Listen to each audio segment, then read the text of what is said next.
Assalamualaikum warahmatullahi wabarakatuh. Perkenalkan, nama saya Fajar Alpes Ramadan dari kelas 03 TPLP 002. Di sini saya akan menjelaskan tentang membuat web server di Ubuntu menggunakan perangkat lunak lainnya. Oke, kita mulai saja. Nah, di sini ada pengertian dari VPS. VPS atau Virtual Private Server adalah bentuk virtualisasi server yang memungkinkan satu fisik server dibagi menjadi beberapa server virtual yang beroperasi secara independen. Setiap VPS memiliki sistem operasi tersendiri dan dapat diatur seperti server fisik. Namun sebenarnya berbagai sumber daya fisik dengan VPS lainnya pada server yang sama. VPS umumnya digunakan untuk hosting website atau aplikasi dengan kebutuhan kontrol dan konfigurasi lebih tinggi daripada yang dapat ditawarkan working bersama. Oke, kita next. Nah, di sini ada pengertian dari PuTTY. PuTTY adalah aplikasi perangkat lunak yang digunakan sebagai klien untuk protokol seperti SSH atau Secure Shell, Talend, dan Login.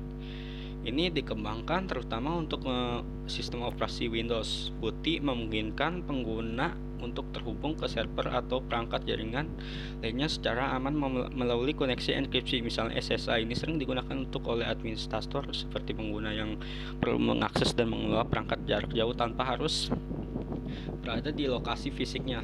Oke, kita next. Nah, di sini ada web server.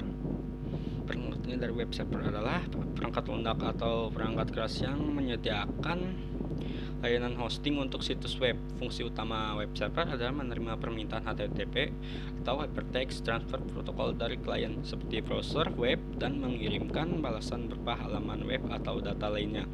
Singkatnya, web server berperan sebagai perantara antara klien atau pengguna dan situs web, menjalankan tugas untuk mengelola permintaan dan memberikan konten yang diminta kepada pengguna melalui internet.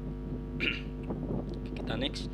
Nah, di sini ada akses SSH atau Secure Shell, adalah protokol keamanan yang digunakan untuk mengakses dan mengelola perangkat atau server jarak jauh melalui koneksi enkripsi. Fungsinya mencakup pengamanan proses autentikasi, enkripsi data selama transmisi, dan memungkinkan eksekusi perintah atau transfer file secara aman antara perangkat pengguna dan server. SSH memberikan keamanan yang lebih tinggi dibandingkan protokol seperti Talend karena informasi yang ditransmisikan melalui koneksi SSH terenkripsi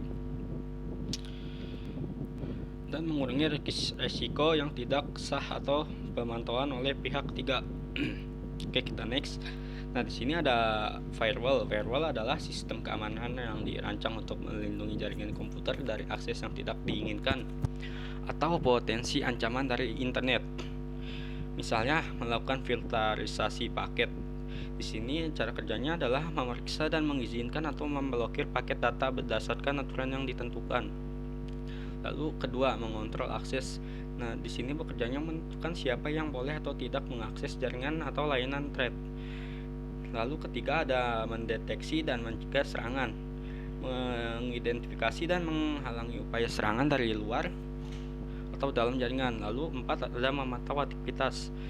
Di sini kerjanya adalah melacak dan mencatat aktivitas jaringan untuk analisis keamanan. Kita next. Nah, di sini ada Cloudflare. Cloudflare adalah layanan CDN atau Content Delivery Network dan keamanan web yang menyediakan berbagai fitur untuk meningkatkan keamanan, kecepatan, dan ketersediaan situs web. Lalu yang pertama ada CDN Content Delivery Network. Cloudflare menyebarkan konten situs web ke server mereka di berbagai lokasi di seluruh dunia. Kedua, lalu ada keamanan web. Di sini cara kerjanya adalah menawarkan perlindungan terhadap serangan DDoS atau Distributed Denial of Service, firewall aplikasi web, dan perlindungan terhadap ancaman. Lalu ketiga ada optimis kinerja. Di sini cara kerjanya adalah melalui fitur seperti modifikasi kode, kompresi gambar, dan pengaturan cache. Cloudflare membantu meningkatkan kecepatan dan kinerja situs web. Lalu di sini ada SSL dan TLS transkripsi. Cloudflare menyediakan dukungan SSL atau TLS, memastikan bahwa koneksi antara pengguna dan situs web dienkripsi, meningkatkan keamanan komunikasi dan load balancing. Nah, di sini cara kerja load balancing adalah yang dapat mendistribusikan lalu lintas situs web secara merata beberapa server dan meningkatkan ketersediaan dan pengelolaan bebas server. Nah, di sini ada webmin. Webmin adalah antarmuka berbasis web yang menyediakan alat administrasi sistem untuk operasi berbasis Unix. Lalu fungsinya adalah melibatkan manajemen konfigurasi dan administrasi server melalui antarmuka grafis yang dapat diakses melalui web browser.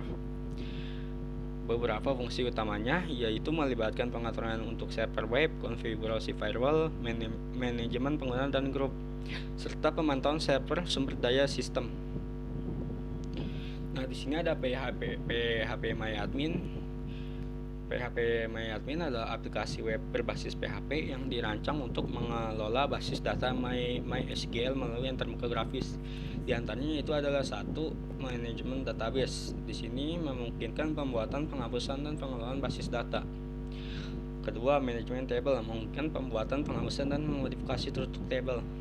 Lalu ketiga adalah eksekusi query. Penggunaan dapat menjalankan query SQL untuk mengambil, menyiapkan, memperbarui pengguna, menghapus data. Lalu keempat ada manajemen pengguna, administrasi pengguna dan hak akses ke basis data. Lalu kelima ada ekspor dan import data, kemampuan untuk mengekspor data, mengimport data dalam format yang berbeda. Lalu keenam ada visualisasi data, memberikan tampilan grafis untuk data dalam tabel, membuatnya lebih mudah dipahami. Nah, di sini ada MariaDB. Pengertian dari MariaDB adalah sistem manajemen basis data atau DBMS yang bersifat open source dan merupakan cabang fork dari MySQL. Fungsinya adalah mirip dengan MySQL sebagai penyimpanan dan pengelolaan data dalam basis data relasional. MariaDB dikembangkan dengan komunitas yang aktif, menawarkan kestabilan, keamanan, dan performa yang tinggi untuk aplikasi web dan bisnis. Nah, lalu di sini ada SSH Secure Shell atau adalah protokol yang jaringan yang digunakan untuk mengamankan komunikasi data antarmuka dua perangkat melalui jaringan. Fungsi utamanya adalah menyediakan akses aman ke sistem jarak jauh, memungkinkan pengguna untuk login dan mengelola perangkat dari lokasi yang berbeda dengan enkripsi yang kuat untuk melindungi informasi sensitif. Nah, di sini ada step-stepnya. Dari step 1 adalah install Apache Web Server. Update terlebih dahulu Ubuntu-nya, lalu install cek status web server Apache menggunakan program di bawah ini. Nah, setelah itu lalu install software, download Manager Wix dan text editor Nano. Lalu step 2 adalah install DBMS MariaDB, update repository dan install MariaDB. Lalu kemudian cek status service MariaDB server, kemudian setting password root MariaDB dan handling. Nah, di sini lalu jalankan program ini dengan teliti dan hati-hati, jangan sampai ada yang terlewat sedikit pun. Lalu step 3 adalah install PHP packing. Install PHP packing, lalu setelah itu terinstall, lalu menginstal WordPress dan modelnya. Lanjut text versi PHP, lalu membuat file info PHP di dalam folder seperti folder var /www atau html, lalu masuk browser, ketik IP https://1.2.149.1.117/info PHP. Lalu di sini ada step 4, instalasi PHP MyAdmin. Yang pertama, instalasi admin terlebih dahulu, kemudian pastikan web server Apache dikasih tanda bintang. Setelah dikasih tanda bintang, setting password PHP MyAdmin. Lalu tes login dengan memasukkan IP-nya http://103.149.177.11 PHP MyAdmin. Nah, di sini ada step 5-nya, install Webin. Yang lebih utama, terlebih update repository, sisipkan repository kode Webin pada akhir berbasis file source list di folder /etc/apt. Kemudian selanjutnya ke terminal, jalankan kode yang sudah ditentukan. Setelah sudah install Webmin, check-in service status Webmin menggunakan command.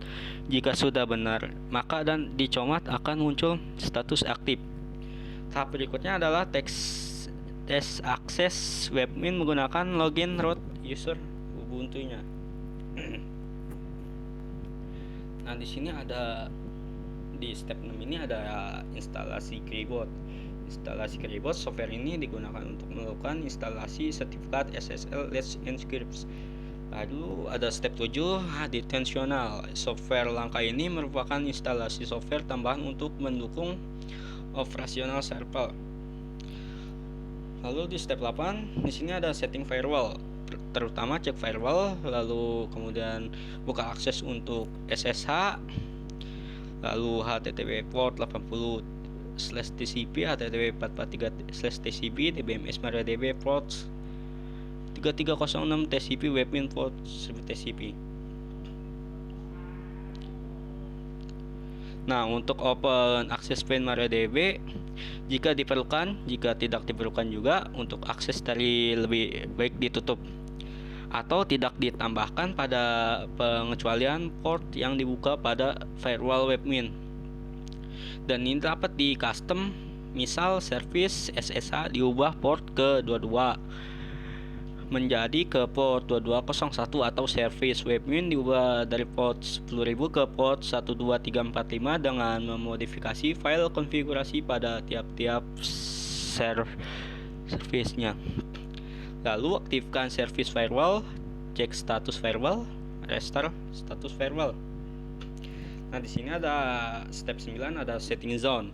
Setting zone ini sesuaikan untuk server konfigurasi atau waktu Indonesia Jakarta. Silakan sesuaikan untuk zona waktu lainnya juga.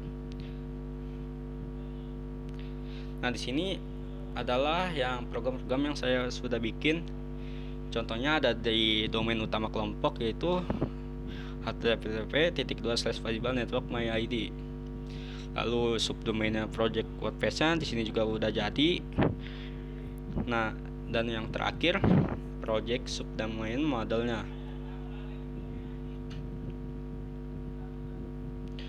Nah, jadi di sini kesimpulannya adalah membuat web server di Ubuntu 22.04 dengan Apache, MariaDB, PHP, MyAdmin, Webmin, dan Siribot melibatkan langkah-langkah instalasi dan konfigurasi yang kompleks. Kesimpulannya, konfigurasi yang teliti diperlukan untuk memastikan interistik yang tepat antara komponen-komponen tersebut.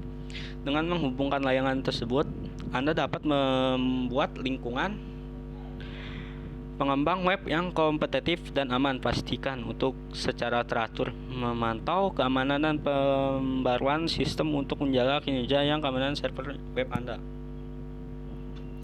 Oke, sekian dari penjelasan saya. Bila ada salah kata atau yang kurang, mohon maaf. Kurang lebihnya, wassalamualaikum warahmatullahi wabarakatuh.